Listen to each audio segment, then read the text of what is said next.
Hey guys, we're here at the World Affairs Seminar. I'm Kyla and we're asking people about inequalities. Today we're here with... My name is August, I'm 16 and I live in Iowa City. Alright, your first question. Have you ever seen someone else treated differently because of their race or ethnicity? And how did it affect your perspective? So the one time that I saw somebody who was affected by their race was during the ambassador interviews at my school.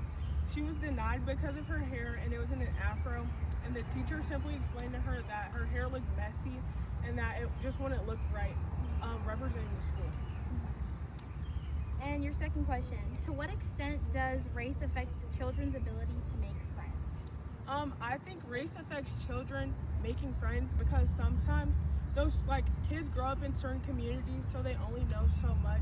So if they're going to a school that's diverse or they're at things like World Affairs, it's like their mind is kind of altered to what they know, so they don't branch out to people who are different races from them. Thank you for your time.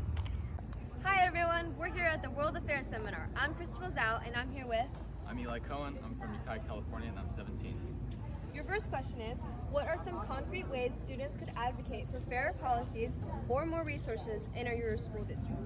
Our school district is more rural, and so a lot of the funding that comes from the state doesn't get distributed equally to rural school districts. So one of the ways that a lot of students participate to get more resources for classes and stuff is to go to the city council meetings or to communicate with local government offices to just make sure that people and legislators know that rural California has issues that matter, and even though we don't have a lot of people like LA, we still need things in our schools. Thank you. Hi, my name is Devin. We're at the World Affairs Seminar in Wisconsin, and we're asking individuals about inequality. I'm here with... Karen, I'm 17 and I'm from Illinois. Okay, my first question for you is, what kinds of family resources or support systems make going to college or trade school easier for some students over others related to income? I feel like where we first start off with the biggest issue with the income gap when we start to look for colleges is one, especially with college advisors. I feel like a lot of people with wealthy connections or are more of a high economic class and tax bracket, they're able to access these huge amount of resources that people specifically me as a daughter from an immigrant and struggling with income, it just doesn't work out that way. We don't have as many resources, we don't have help, and on top of that, we don't really have the necessary abilities to be able to ask for help because it's really unknown to us, especially when we're going into college. Yeah, thank you so much. Hi everyone, I'm Kyla. We're here at the World Affairs Seminar and we're asking people about inequalities. Today I'm here with... My name is Felix, I'm 17 and I'm from Pill in England. Your question is, why is it sometimes difficult to recognize income inequality on a day-to-day basis? I feel like culturally lots of people around the world put on a front, seem more wealthy than they are, and especially where I grew up in England, there's a big push on children to be seen as civilized. You hold your knife and fork in a certain way, you talk in a certain way, and I think a combination of all these things makes it really difficult to see what someone's truly going through and what they're really experiencing. Thank you. Hi, my name is Devin. We're at the World Affairs Seminar, and we're here talking about inequalities. I'm here with... I'm Fazan, I'm 17, I'm from Iowa City, but Iowa City West. My first question is, have you ever felt that your racial or ethnic identity made you feel different or excluded in your community?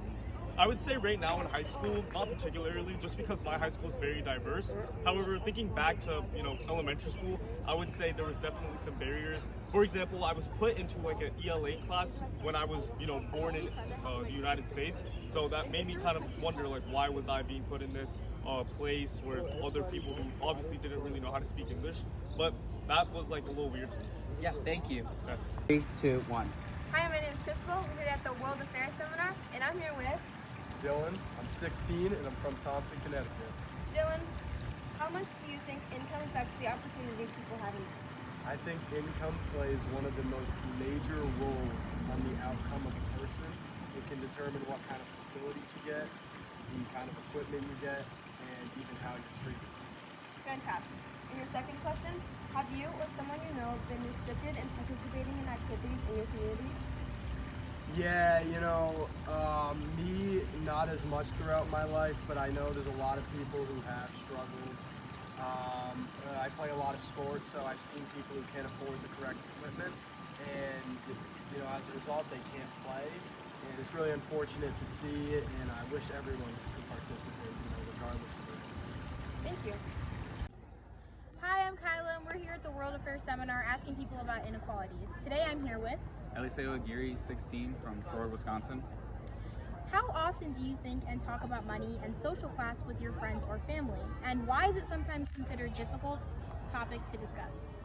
Pretty often. The guys I sit with at lunch, they have a really hard time whenever it comes to any extracurriculars or anything like that. They have trouble paying for an entry fee or stuff like that. So whenever that gets brought up, it always becomes really silent, and whenever they try to ask for teachers for help and stuff, they tend to get shut out mostly. And then when the rich kids come in, they have several resources they get helped with immediately, whether it's extra time on tests or they can get extra slots in on sports teams.